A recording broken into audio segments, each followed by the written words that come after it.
আবারও বিএনপি সরকার জ্বালানি তেলের মূল্য বৃদ্ধি করছে। ধাপে ধাপে ধাপে ধাপে বাড়ছে বাড়ছে বাড়ছে। গত মাসে বৃদ্ধি করেছে 12-15%, কোনো কোনো ক্ষেত্রে 16%, আবার 5%, রাতের আধারে। সামনে আবার বাড়বে। আওয়ামী লীগ যে এই দেশটাকে কোথায় নিয়ে ঠেকায় বলা যায় না। জ্বালানি তেলের দাম বাড়া মানে সবকিছুর দাম বাড়া, চেইন ইফেক্ট পড়বে। এবং এই দাম বাড়াচ্ছে তো বাড়াচ্ছে, এটা ওই যে রুহুল কুদ্দুস তালুকদার দুলু একটা কথা বলেছে, আমাদের সার্বভৌমত্ব ধ্বংসের ষড়যন্ত্র চলছে। তা আমাদের সার্বভৌমত্ব পদে পদে লঙ্ঘিত হচ্ছে, আমরা দেখতে পাচ্ছি। সার্বভৌমত্ব মানে কি? ইংরেজিতে বলে সভরেন্টি। এটার দুইটা ডাইমেনশন আছে, একটা হচ্ছে ইন্টারনাল সভরেন্টি আর একটা হচ্ছে এক্সটার্নাল সভরেন্টি। ইন্টারনাল সভরেন্টি হচ্ছে এদেশের জনগণ, এদেশের জনগণের উপর এদেশের ভূমিতে যে কোনো সিদ্ধান্ত অথরিটি কিংবা সরকার কার্যকর করতে পারবে। এর মানে বাংলাদেশের যে কারো উপর সরকার আইন প্রয়োগ করতে পারবে, প্রয়োজন হলে যে কাউকে গ্রেপ্তার করতে পারবে। এই যে অধিকার, আইন প্রয়োগ করার যে অধিকার জনগণের উপর, এটাকে বলে ইন্টারনাল সভরেন্টি। আর এক্সটার্নাল সভরেন্টি হচ্ছে without intervention of any foreign countries or foreign actors. Bangladesh বাংলাদেশের সিদ্ধান্ত নেবে, বিদেশি রাষ্ট্র বাংলাদেশের উপর কিছু চাপিয়ে দিতে পারবে না, কেউ খবরদারি করতে পারবে না, এবং তারা বাংলাদেশকে স্বাধীন এবং সার্বভৌম রাষ্ট্র হিসেবে মানবে। এটাকে বলা হয় এক্সটার্নাল সভরেন্টি। এই সভরেন্টি তো এখন হুমকির মুখে। যেমন বাংলাদেশের সিদ্ধান্ত বাংলাদেশ নিতে পারে না, অন্য কেউ চাপিয়ে দেয়। রুহুল কুদ্দুস তালুকদার দুলুর কথা তো সত্য।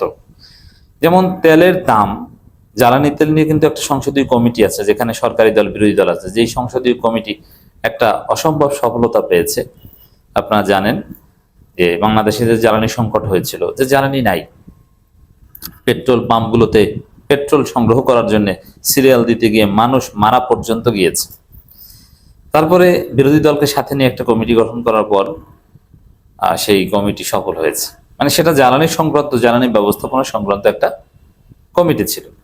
কিন্তু সংকট তো কাটেনি, কারণ দাম বেড়েছে। দাম বাড়াটা হচ্ছে সবচেয়ে বড় সংকট।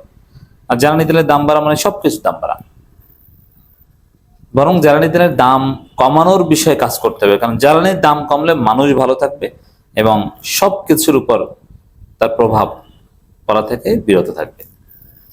তো হঠাৎ করে আবার রাতের আধারে সরকার দাম বাড়ায়, এবং এই সংসদীয় কমিটি জানে না, সংসদে কোনো আলোচনাই হয় না, দাম বাড়ায়। সংসদ বলবেন যে এখন তো সংসদের অধিবেশন, আর ভাই সংসদীয় কমিটির আলোচনা বসতে অধিবেশন লাগে না। সংসদীয় কমিটি 12 মাস বসতে পারে। সংসদীয় কমিটির অনেক কাজ, কার্যপ্রণালী বিধিতে সংসদীয় কমিটির অনেক ক্ষমতা আছে। তারা একটা সিদ্ধান্ত সুপারিশ দিতে পারত, কিন্তু না, রাতের আধারে দাম বাড়বে। এই দাম বাড়াতে এই কেন দাম বাড়েছে? এটা হচ্ছে ওই যে বিদেশি প্রভুদের নির্দেশে দাম বাড়াতে হয়েছে, যে এর চাইতে ভর্তুকি 1 টাকাও বেশি দেওয়া যাবে না। বাজেট আসছে, এখন সব হিসাব নিকাশ করে মোটামুটি একটা মিলাতে হবে। এখন ওই অনেকের সহায়তা, অনেকে কিছু পয়সা পাতি দিবে, তাদের কথায় দাম বাড়াতে হচ্ছে। মানে বাংলাদেশের সিদ্ধান্ত, বাংলাদেশের যেটা পার্লামেন্টারি কমিটি নেয়ার কথা, তাও করতে পারছে না, রাতের আধারে দাম বাড়াতে হচ্ছে। এই পরিস্থিতিতে জনগণকে সাথে নিয়ে আন্দোলনে নামবে জামাত। বাজেটের পরেই দেখবেন জামাত ইসলামী আন্দোলন শুরু করেছে, এবং জামাতের যে বিভাগীয় সমাবেশ, এটা তো এই ঈদের ছুটির পর আবার শুরু হবে। এর বাইরেও জুলাই সনদের বিষয় এবং এই জ্বালানি তেলের দামের বিষয়ে আলাদা কর্মসূচি আসবে। রাজপথে জামাতের কর্মসূচি আসবে, বিশেষ করে জ্বালানির মূল্য বৃদ্ধির প্রতিবাদে।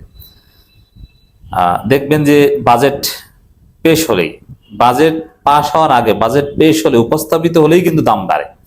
বাজেট পেশ হওয়ার সাথে সাথে জ্বালানির দাম আবার বাড়বে, বিদ্যুতের দাম বাড়বে, কারণ ভর্তুকি কমিয়ে দিবে।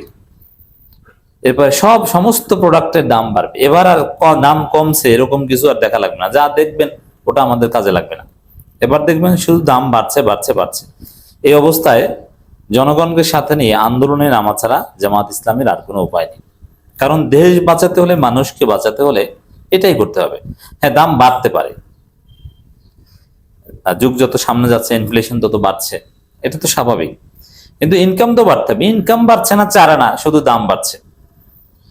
এই যে ডিসক্রিমিনেশন বা gap between income and expenditure, এতেই হচ্ছে মানুষ না খেয়ে মরে, মানুষের জীবনের উপর মারাত্মক প্রভাব পড়ে। তো এই জায়গায় জামাত ইসলামী দায়িত্বশীল দল হিসেবে বসে থাকতে পারে না, রাজপথে নামা তাদের জন্য অনিবার্য।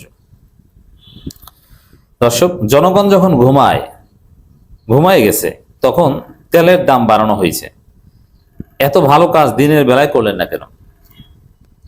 মানে জনগণের যে রিয়াকশন, এটা ধামাচাপা দেওয়ার জন্য, জনগণের যে প্রতিবাদ, সেটা এড়ানোর জন্য এই প্রতারণামূলক ভাবে বিএনপি সরকার তেলের দাম বাড়িয়েছে। কিন্তু জনগণ হয়তো বা ঘুমিয়েছিল, কিন্তু আমিরে জামাত বিরোধী দল তারা তো ঘুমায় না, তারা আন্দোলনের প্রস্তুতি নিচ্ছে এবং সামনে রাজপথে নামবে। দর্শক, পার্লামেন্টে আলোচনা ছাড়াই তেলের দাম বৃদ্ধি জনগণের সঙ্গে প্রতারণা। হ্যাঁ, এই প্রতারণার ব্যাখ্যাই এতক্ষণ আমি দিলাম, যে কেন পার্লামেন্টের সাথে আলোচনা। পার্লামেন্ট হচ্ছে জনগণের প্রতিনিধি, পার্লামেন্টে আলোচনা করলে ওটা জনগণের সাথে আলোচনা। যদিও পার্লামেন্টারিয়ান না, এই ওয়েস্টমিনিস্টার ডেমোক্রেসি বা পার্লামেন্টারি রিপ্রেজেন্টেটিভ ডেমোক্রেসি, এটাও একটা প্রতারণা। কারণ জনগণ কি চায় বা অধিকাংশ জনগণের মতামত অনুযায়ী পার্লামেন্ট সিদ্ধান্ত নিতে পারে না, তারা যা মন চায় ওইটাই নেয়। এবং জনগণের পালস বোঝার চেষ্টা এই পার্লামেন্টারিয়ানরা করেন না, এটা আমরা বুঝি।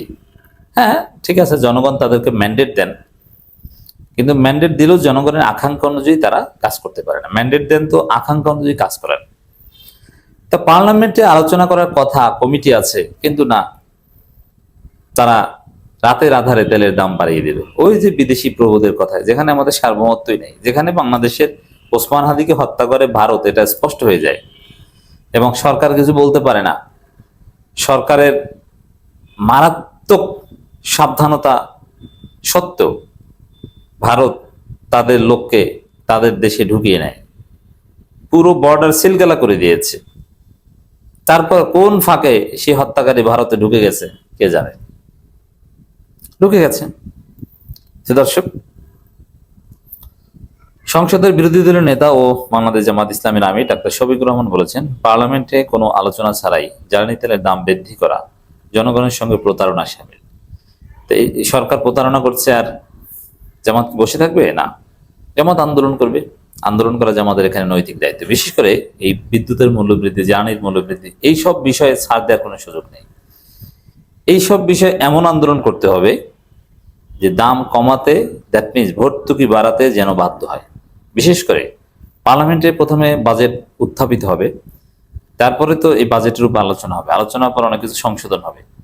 জামাতকে বাজেট উত্থাপনের পরে এমন আন্দোলন করতে হবে যেন বাজেট সংশোধন করে জ্বালানি তেলের উপর ভর্তুকি বাড়াতে সরকার বাধ্য হয়। এখানে বিশ্ববাজারে তেলের দাম কমছে আমরা দেখছি, আর বাংলাদেশে বাড়ছে, সে ফাজলামি বাদ দেন।